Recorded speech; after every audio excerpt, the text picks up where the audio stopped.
आज की इस वीडियो में मैं आपके साथ बात करूंगा लेवल 3 यानी डीप वेब के बारे में।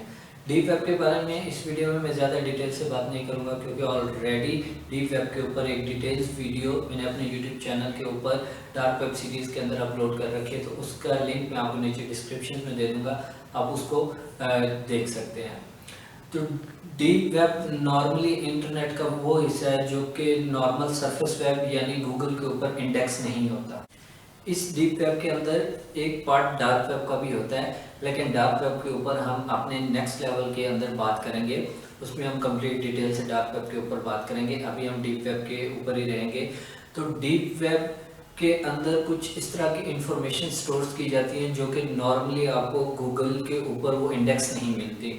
एग्जाम्पल के तौर पर कोई भी ऑफिशियल गवर्नमेंट्स के जो डॉक्यूमेंट्स होते हैं वो, या कोई भी इस तरह की सीक्रेट इन्फॉर्मेशंस जो कि नॉर्मली गूगल के ऊपर इंडेक्स नहीं होती, तो वो सारी चीज़ें डीप वेब के अंदर आपको मिलेंगी। मींस कोई भी ऐसी वेबसाइट जो कि गूगल के ऊपर इंडेक्स ना हो और आप उसको डायरेक्टली एक्सेस ना कर सकते हो, तो वो डीप वेब की कैटेगरी के ऊपर आती है।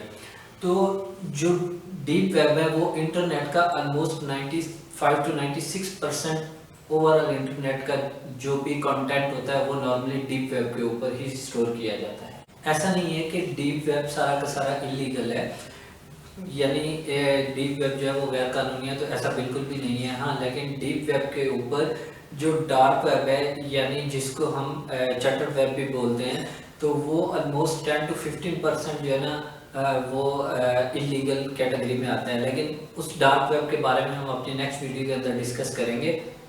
डीप वेब को एक्सेस करने के लिए हमें एक स्पेसिफिक सॉफ्टवेयर की ज़रूरत होती है जिसे ओनियन यानी टॉर कहा जाता है।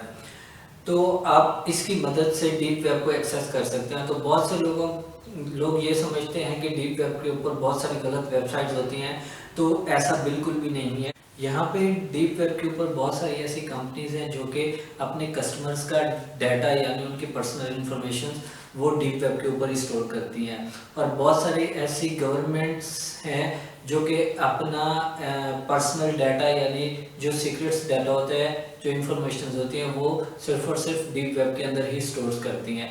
एग्जाम्पल के तौर पे सिटीजन जो डाटा होता है किसी भी गवर्नमेंट्स का, तो वो नॉर्मली जो भी गवर्नमेंट्स होती हैं, किसी भी कंट्रीज की जो गवर्नमेंट्स होती हैं, वो नॉर्मली ये डाटा डीप वेब के ऊपर ही स्टोर करती हैं। उसकी रीज़न ये होती है कि वो डाटा जो है ना नॉर्मल पब्लिक के लिए नहीं होता, तो इस वजह से उसको डीप वेब के अंदर ही स्टोर किया जाता है, क्योंकि वो बहुत ही ज़्यादा पर्सनल इंफॉर्मेशन होती हैं। एग्जांपल्स के तौर पे कोई भी सिटीजनशिप है तो उसकी कोई भी पर्सनल इंफॉर्मेशन, एग्जांपल उसकी सैलरी, वो कितना टैक्स पे करता है, क्या क्या जो है ना उसकी पर्सनल है, तो वो सारी चीज़ें जो है ना डीप वेब के अंदर गवर्नमेंट स्टोर करती है। तो इस वजह से वो डाटा नॉर्मली जो है ना नॉर्मल पब्लिक या नॉर्मल लोगों को उसकी एक्सेस नहीं होती। तो इस वजह से इस तरह की जितने भी इंफॉर्मेशन है वो डीप वेब के अंदर ही स्टोर होती हैं, ताकि वो गवर्नमेंट सिर्फ और सिर्फ अपने एक ब्रांच से दूसरी ब्रांच तक, या सिर्फ और सिर्फ जो हाई क्लास लोग हैं उनको ही उस डाटा को एक्सेस करने की परमिशन दो। तो गवर्नमेंट इस टाइप की जो इंफॉर्मेशन है यानी जो सीक्रेट्स डाटा है, तो वो कभी भी पब्लिकली उसको पोस्ट नहीं करती। इस वजह से वो डीप वेब के अंदर ये सारी चीज़ें स्टोर करती हैं। तो सेम इसकी एक और एग्जांपल्स है कि अगर आपका किसी भी ABC बैंक के अंदर अकाउंट है, एग्जाम्पल के तौर पे अभी आप पाकिस्तान के अंदर जो है ना लाहौर के अंदर रह रहे हैं, तो कल को आप उस जगह से स्विच करते हैं, आप इस्लामाबाद मूव करते हैं या कहीं पे भी, तो आप उसी सेम ब्रांच के अंदर जाके जब आप अपना अकाउंट ओपन करवाते हैं तो ऑलरेडी उस बैंक के पास आपकी इंफॉर्मेशन मौजूद होती हैं, जो कि ऑलरेडी आप जहां प्रीवियस जगह पे आप रह रहे थे वहां पे उस बैंक को आप प्रोवाइड कर चुके हुए हैं। तो इसी तरह से वो जितनी भी इंफॉर्मेशन होती हैं वो सारी की सारी डीप वेब के अंदर ही स्टोर होती हैं, क्योंकि वो एक सीक्रेट इंफॉर्मेशन होती है, आपका सीक्रेट डाटा होता है। इस वजह से कोई भी बैंक उसको पब्लिकली जाके पोस्ट नहीं कर सकता। तो इस वजह से ये सारी चीज़ें जो है वो डीप वेब के अंदर ही स्टोर की जाती हैं।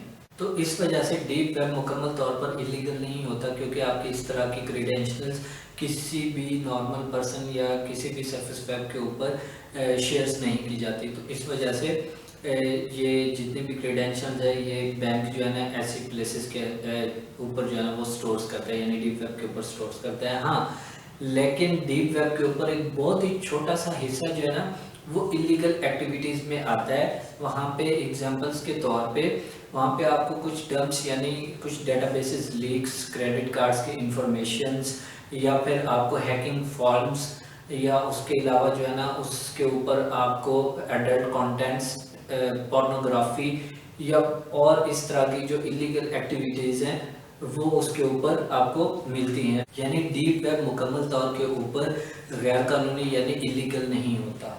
आज के लिए इतना ही, तो मिलते हैं हम अपने नेक्स्ट वीडियो के अंदर जो कि लेवल 4 यानी डार्क वेब के ऊपर होगी। तो आपसे दरख्वास्त है कि आप मेरे चैनल्स को सब्सक्राइब कीजिएगा, बेल आइकन प्रेस कीजिएगा। और एक और बात, नीचे इसी वीडियो के डिस्क्रिप्शन में आपको व्हाट्सएप ग्रुप, टेलीग्राम ग्रुप और टेलीग्राम चैनल्स के लिंक मिलेंगे, आप उनको ज्वाइन कर लीजिएगा अगर आप एथिकल हैकिंग सीखने में इंटरेस्टेड हैं। तो उन ग्रुप्स और उस चैनल्स के ऊपर आपको बिल्कुल फ्री ऑफ कॉस्ट चीज़ें मिलेंगी। उसमें आपको जो पेड कोर्सेज हैं वो भी बिल्कुल फ्री ऑफ कॉस्ट दिए जाएंगे, किसी किस्म का कोई चार्जेस आपसे नहीं लिया जाएगा। तो जो भी कंटेंट होगा, जो भी चीज़ें होंगी वो आपको उन्हीं ग्रुप्स के अंदर मिलेंगी और बिल्कुल फ्री ऑफ कॉस्ट होगी सारी चीज़ें। तो अगर आप भी एथिकल हैकिंग में इंटरेस्ट रखते हैं और एथिकल हैकिंग सीखना चाहते हैं तो आप इस वीडियो की डिस्क्रिप्शन चेक कीजिएगा। ओके, अल्लाह हाफिज़, बाय बाय।